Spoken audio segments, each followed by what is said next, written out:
Hey guys, it's Rick from JBR Play, and I'm bringing you an introduction to the Warlord class from the Viking faction in For Honor. So here we are in the main screen with the Warlord. This is a heavy class and apparently, as they say, a medium difficulty to use hero. And now he's a harasser and a counter-attacker. This guy is very good in sort of finding those niches to attack like a counter-attacker does. For example, if an enemy hits you while you're swinging your weapons, you will still hit them. And you do a lot of damage because you're a heavy hitter. So that's actually quite good, like, ability to use, especially against the weaker characters like the assassins. But anyway, let's get dug into some more characteristics for this character. So the first bit we're looking at is the Warlord moveset. These are hero specific, obviously, because it's the Warlord moveset. And the first bit is Renown. Now this is sort of the resource you gain by assisting or saving heroes and defending objectives. And it unlocks feats that you can use in game. Now we'll go through the feats in a bit, and they're essentially abilities that you can use. And while you're fighting, you kind of essentially get it. While you're fighting as well, you get something called, well, Revenge Mode. This boosts damage and health. All attacks are uninterruptible. Parry and throws knock enemies down. And attacks are auto-parried on activation. Which is quite useful. It sort of transforms you into Beast Mode. Then you've got Superior Block Light Attacks. Light attacks have superior block property during the startup. Use it to counter attacks. So this is what I was talking about a little bit earlier, where you can actually interrupt other people's attack as you're setting up with your attack. And then you've got uninterruptible heavy attacks. Now, heavy attacks are uninterruptible during the startup. Time the world to trade blows with the enemy. So like I said, that's very useful, again, to sort of counter other heroes and do a lot of damage without them actually being able to hit you. Full block stance, so this prevents them from attacking you at all. It requires stamina to activate though, and drain stamina if started and when you block, so you can only use it for a limited amount of time. Now we're going to go into the feats. So now in the feats menu, and we're going to be having a look at what kind of traits we've got. Now there's different tiers, as you can see here, and you unlock those tiers by, as I was saying before, getting Renown. And as you go up the tiers, sort of the abilities get better and better, which makes a lot of sense. Now first of all, you got Speed Revive, which is a passive which allows you to rapidly revive fallen teammates. Always quite a useful one, especially in team fights. Rush, trigger to gain movement speed for a short duration. It's okay if you want to quickly get to objectives. And then Deadly, passive, where attacks deal more damage if you just want to activate Beast Mode, essentially. Now the second tier has got Bear Trap in it. Set a trap that damages and stops victims in their tracks. Not a big fan of this, but I guess you can use it to trap enemies, as the name suggests. Juggernaut, you're slowed and gain high damage reduction. As the name says, you become a Juggernaut, bit of a tanky hero, which is quite awesome and unique to this class. Flesh Wound passive, gain moderate damage reduction.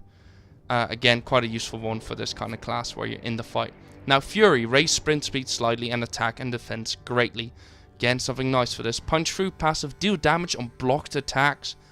Very, very useful. And Tough as Nails, passive raises max health when unlocked. I prefer the second one, but the third one's a good one. And then you got Regenerate, passive, regenerate your health when out of combat. Is okay. Auto Revive passive, when dying, revive without the help of another player. Super useful, that one is. And then Fire Flash, throw a projectile creating a fire effect over an area. And that's it for all the feats.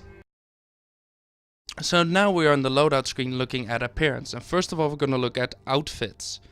So outfits are sort of what you look like in general. You can buy battle ones. They're quite expensive, to be honest. I wouldn't waste your steel on it, but eventually you might want to get some. There's Elite and Mythic. No idea how to get those yet, because they haven't really released much on it. And then you've got Reputation ones, and Reputation is essentially like prestiging, so you get one at Reputation 1, 2, 4, and 6. Now you can also do traits, which is essentially whether you're female or male, but in this case you can only be a male for this class, so that's unique. Not every class has that problem. Now you can also change skin color. Sort of, yeah, your generic choices for what you look like.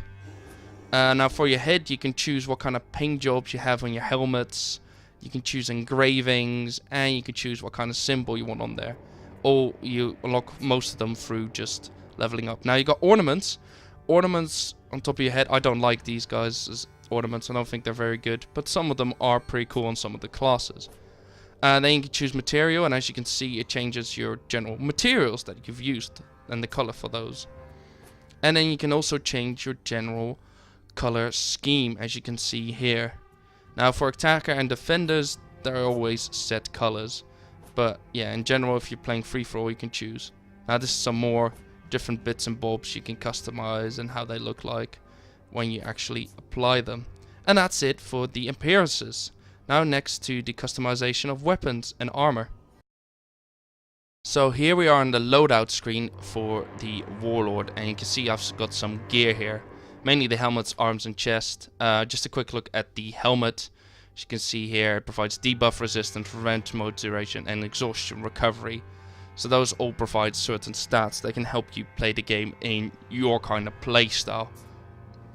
Now I haven't got a lot of gear for these guys yet. If you watch my first video on the Raider, you'll get a better overview. However, I wanted to have a look at the weapons. So here you see you've got the shield, and you can change the throw distance, revenge mode attack, and revenge gain by injury. So depending on what you like, you can increase. As you can see here, you can upgrade it even to give more throw distance but even less revenge mode attack.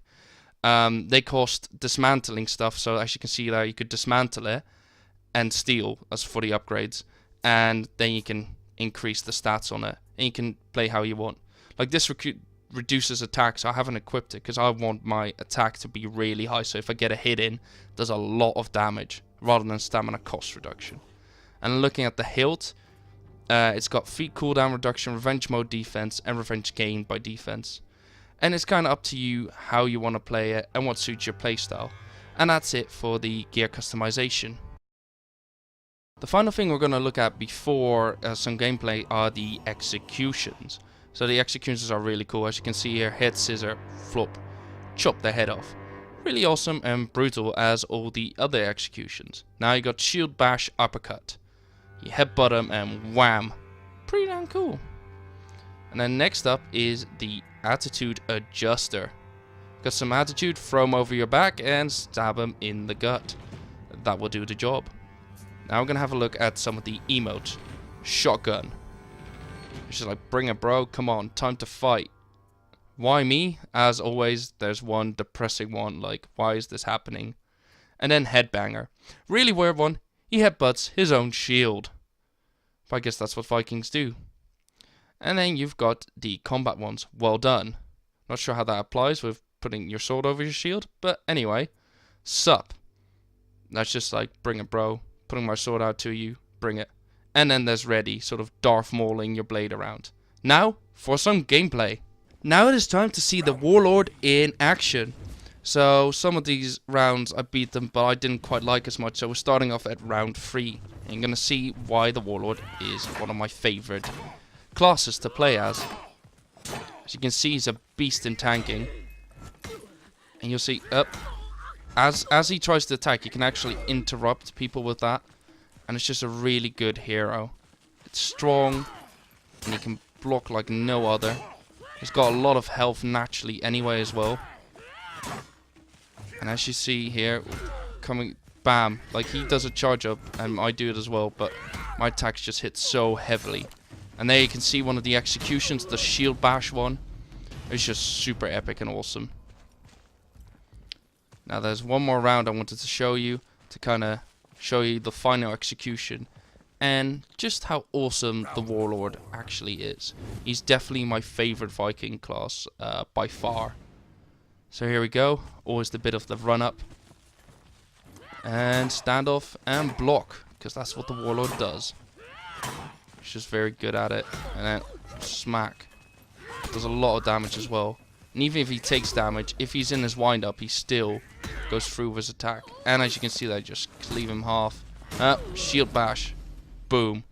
And that is it. I hoped you guys enjoyed the video. If you have any comments or like it, please leave a like. Subscribe if you want to see more of our different videos. And most of all, thanks for watching.